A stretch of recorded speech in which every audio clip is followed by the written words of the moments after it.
How are juries actually chosen? Many people are familiar with courtroom trials from movies and television.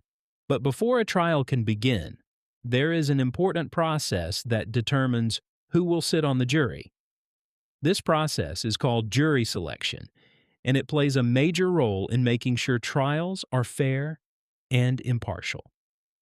In earlier videos in this series, we explained what happens after an arrest and how plea bargains allow many criminal cases to be resolved before trial ever begins. But when a case does move forward toward trial, the next major step is selecting the jury.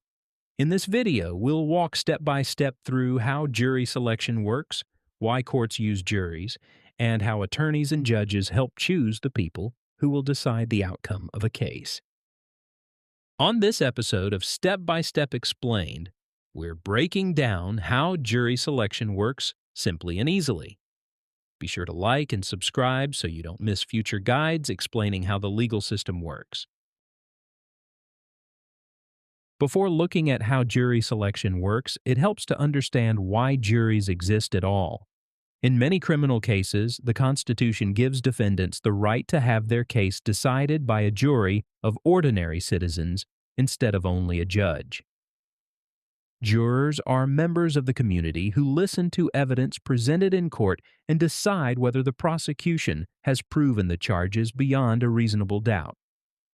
Jurors are expected to listen carefully, evaluate evidence fairly, follow legal instructions from the judge, and make decisions based only on what happens inside the courtroom. This system helps ensure that trial outcomes are not decided by just one person. Instead, the responsibility is shared by a group of community members who bring different perspectives and experiences to the process. For example, a jury may include people from different professions, age groups, and backgrounds, which helps create a balanced discussion when they later deliberate together. Before jury selection begins, it's important to understand something about the criminal process. Many cases never reach this stage. As we explained in the previous episode about plea bargains, criminal cases are often resolved through negotiated agreements before trial begins. Some cases may also be dismissed if prosecutors decide there is not enough evidence to move forward.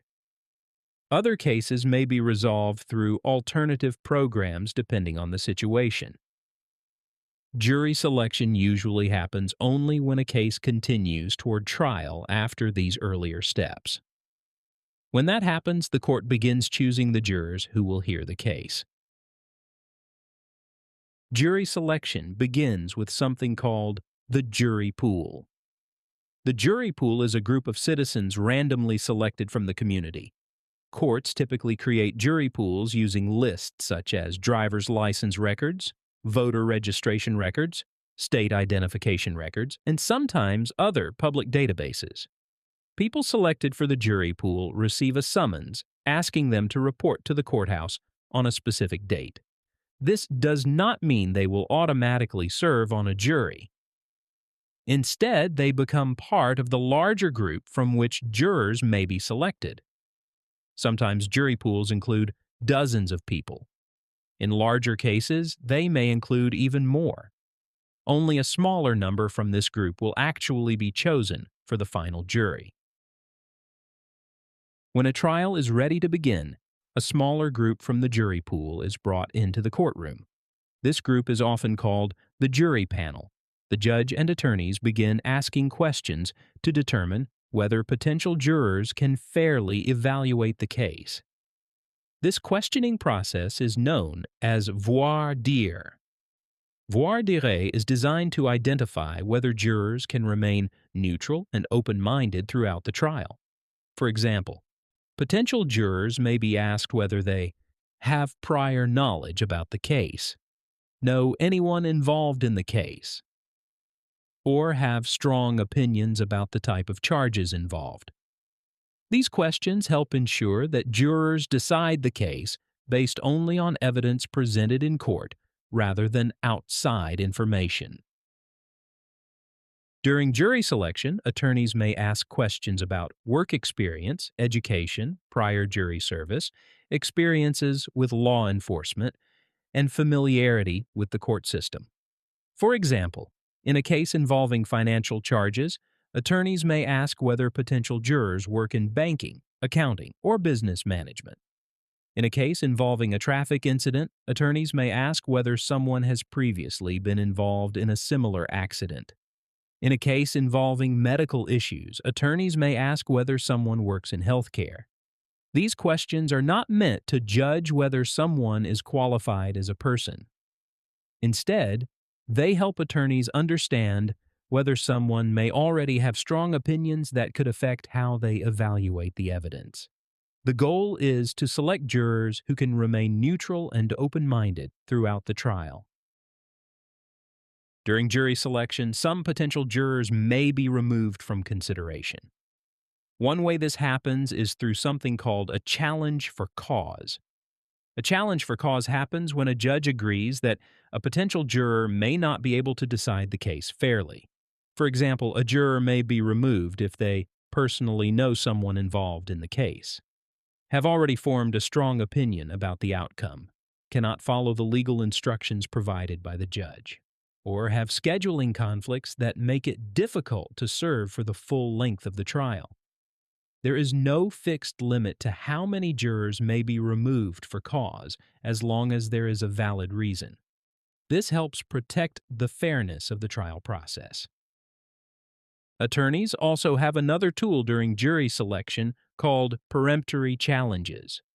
A peremptory challenge allows attorneys to remove a potential juror without giving a specific explanation. However, there are important limits. Attorneys cannot remove jurors based on protected characteristics such as race or gender. Each side receives only a limited number of these challenges, so they must use them carefully. For example, attorneys sometimes use peremptory challenges when they believe a juror may not be a strong fit for the case, even if there is no clear reason to remove them for cause. This step helps both sides feel confident that the jury will evaluate the case fairly. After questioning potential jurors and removing those who cannot serve fairly, the court selects the final jury. In many criminal trials, the jury includes 12 jurors and sometimes one or more alternate jurors. Alternate jurors listen to the evidence just like the rest of the jury throughout the trial. If a juror becomes unable to continue because of illness or another unexpected reason, an alternate juror may take their place. Once the final jury is selected, the trial is ready to begin. At that point, opening statements usually follow shortly afterward. Jury selection plays an important role in helping trials remain fair. Both sides participate in selecting jurors who can carefully evaluate evidence and follow the law as explained by the judge. This process helps ensure that decisions are based on facts presented in court rather than outside influences. It also helps build confidence that the outcome of the trial reflects a fair review of the evidence. Earlier in this series, we explained what happens after an arrest and how plea bargains resolve many criminal cases before trial begins. Jury selection is one of the final steps before a trial officially starts. In a future episode, we'll explain what happens during a criminal trial itself and how juries reach a verdict. Because understanding how each stage fits together makes the legal system much easier to follow. And that's exactly what this channel explains, step by step. If you want more step-by-step explanations of legal, financial, and government processes, subscribe to Step by Step Explained for future videos.